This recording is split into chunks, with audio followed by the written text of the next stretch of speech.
and welcome to Casual Leaves. So today we have something really unique. A lot of cool cacti today that I want to talk about. So I went on a recent haul, and it was not a planned haul. I visited a nursery nearby, not nearby, a better way, but I was around that area and I happened to visit this nursery and I collected some cacti. And honestly, till a long point in time, I was not so interested in cacti, but when I saw them, I had to get them. I got two of these before, and the three of them were a part of my unplanned haul. So I want to talk about them because they're very interesting, they're very unique, and they are very quirky as well. And that's a big hint on which one of the cactuses is going to be a bit naughty, a bit quirky, but we'll get to that in the end, I think. But let's start with the other ones first. So the first one I want to start with is this beautiful cactus.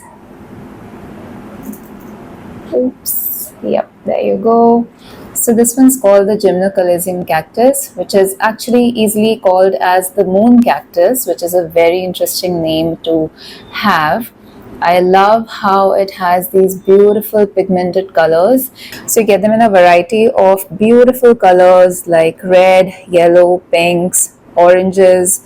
They are just available in a lot of different varieties. These are kind of variegated. You get a lot of patterns for them in different shapes and sizes.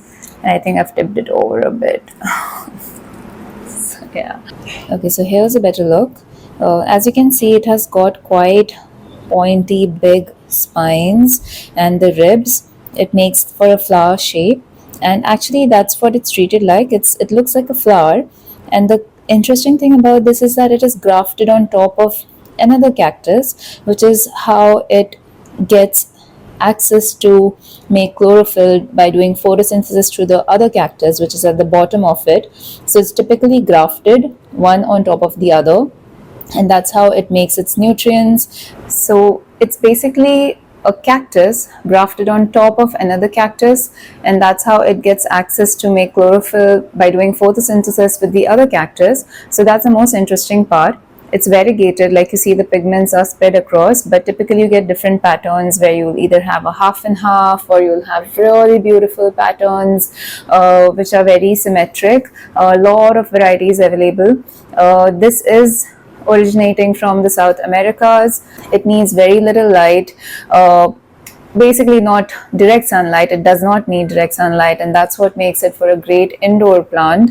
That's why it's good to have in your house. You don't really need to water it very often. It can be bone dry for a long time, and that's how actually it's supposed to be. So you just need to water it once in a couple of weeks, and it's very easy to take care of and looks really beautiful. A lot of people have these beautiful arrangements where they have these really beautiful colored pots, and it just looks really nice. I will try and insert some pictures of how people keep these, but definitely worth having a couple of these in your collection. This is my first one, and I hope I'll be adding more of these soon.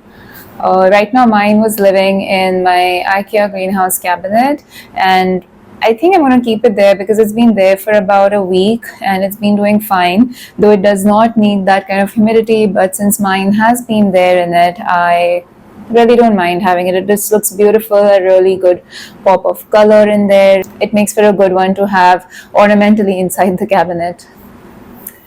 Okay, so moving on to the next one. This one is just so cute.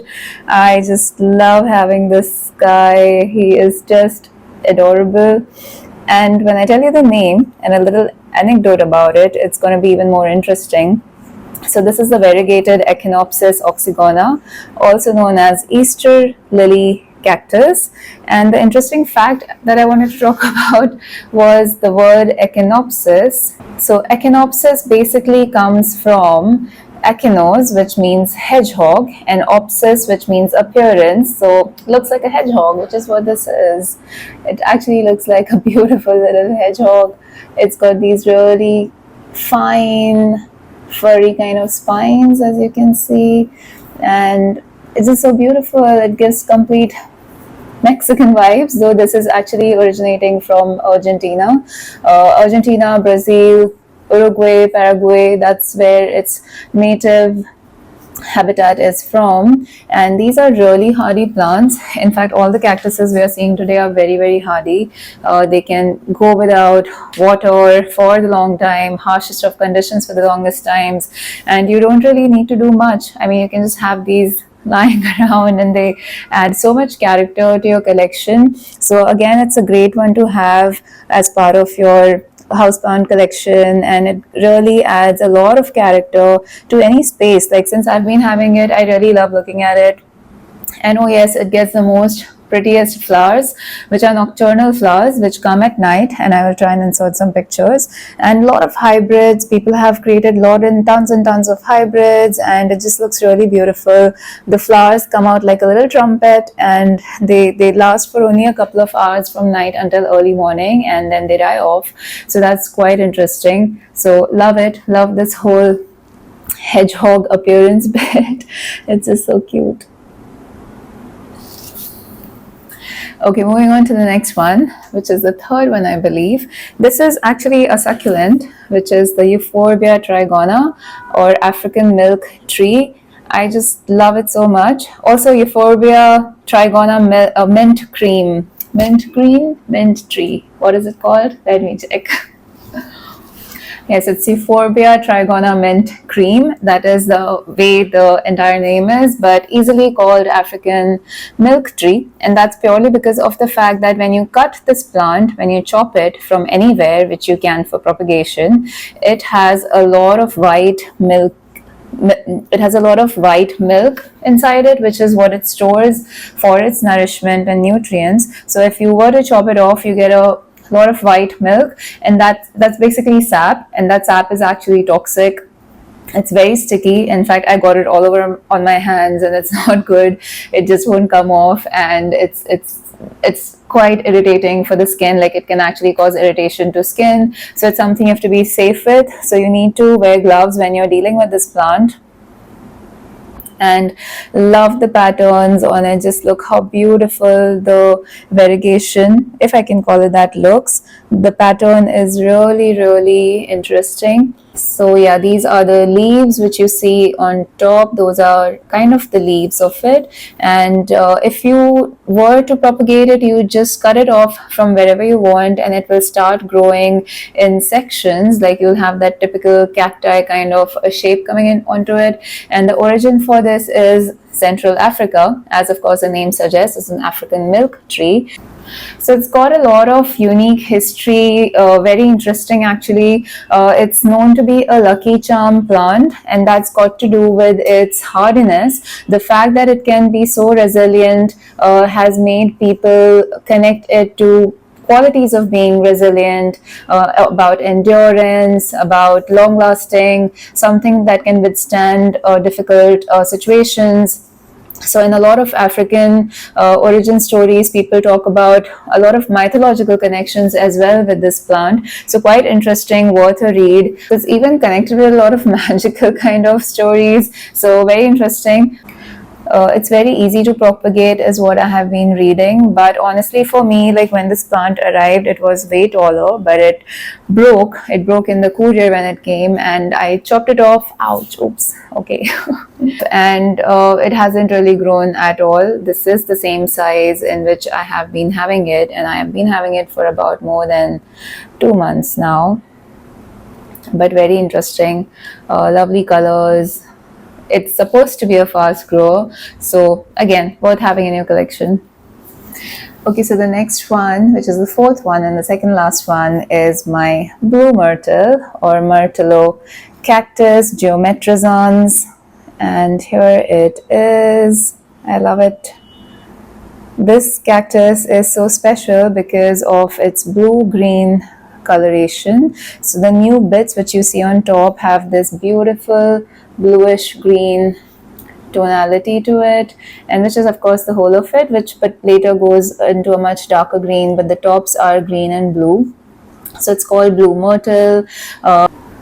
Sorry, my phone died, but yeah, I was saying that this is also called as the blueberry cactus because of its appearance, and more so from the fact of its fruit. The fruit, which is in Mexico, I believe is called Garambulio, which looks like a blueberry. And this fruit is actually edible. The cactus is edible. In fact, a lot of cactuses we saw today are edible.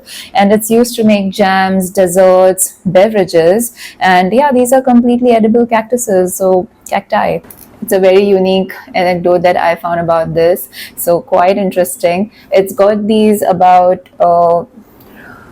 5 ribs on it, so 5 different sides to it, and the spines are actually quite small and blackish in color. So it's used a lot for landscaping because of the shape of the cactus, and it grows pretty tall. It can grow up to a few feet tall is what I've read, and when you propagate it, it again branches out and looks really beautiful. So used a lot for landscaping in that sense. And yeah, just the fact that it looks bluish and green is a beautiful reason to add it in your collection. Origins are Mexico, and yeah, it's pretty cool. Love it.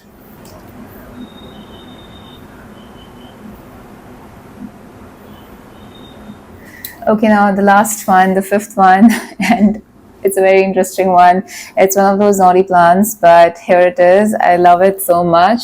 This is my Myrtilo cactus geometrizans Fukuruku Yozen Boku. If I've got that right. I've been kind of trying to memorize that name since the time I got it, which was about a maybe month or two back. I got this in the African milk tree cactus together, the Euphorbia mint green. But yeah, this one's really special and unique. And right now it's suffering from scales, so that is a little issue, which is what you can see here. But terrible focus today. But yeah, this is basically the booby cactus, and also known as tree cactus. It's got these lobes which of course resemble breasts, the shape of that, and it's basically a mutation cactus. So plants, cacti mutated, and they used to fan out. There are cactuses which used to have fan shaped lobes, and these eventually mutated and got this kind of an appearance. So the second part of the name, which is Fukuruku Yozen Boku, is actually the Japanese name, which also means in mythological folklore Owl's dragon god tree, and lot of interesting trivia about this, its origin stories, and it actually is from the post-war time in Japan, where this and the blue myrtle kind of picked up. And these are very hardy plants, and they just grow very easily in harshest of the conditions with little water, indirect light, and basic things like that. And it got really popular, and it's kind of a symbol for that as well. Not this one, blue myrtle, but this more for pop culture. Actually, people started collecting these. It's a really interesting plant to have in your collection. Very worth of having a conversation on. It's a conversation starter, basically, is what I want to say. Also, it has this bluish green color on it, which is really beautiful. It grows very fast. In fact, you can tell that this is the new growth, which actually I got in a month's time when I got it. When I bought it was about this tall. So it's grown almost double of that, and very quickly, with no really, like, I haven't taken any care of it or any specific things about it. I've just kept it in proper bright sunlight in a west facing window, so it would get proper sunlight for a couple of hours every evening. However, it is suffering from scales, as you can see, and I need to fix that. And I believe you just need to use some rubbing alcohol and kind of just get them off, which is what I will try and do today, because I think it's quite badly affected. So I really didn't want it to be like this for this video, but here it is. Nevertheless, I think we can maybe chop it off and propagate, but it's very hard to do so, is what I have read. So I don't want to take a risk. Otherwise, I would really want to just chop it off the top and see if I can save the rest of it from scales. But yeah, that's the booby cactus, the last one in our list for today. So that's it for today. We had these 5 cactuses, and these two are definitely my favorite ones out of those. I just love these, and I love the size of them. They're just so cute, small, and you can just keep them anywhere, on your desk, in your office, in the kitchen, and they'll just be like this. There's no worry on how to take care of them. So that's a good thing about cactuses in general.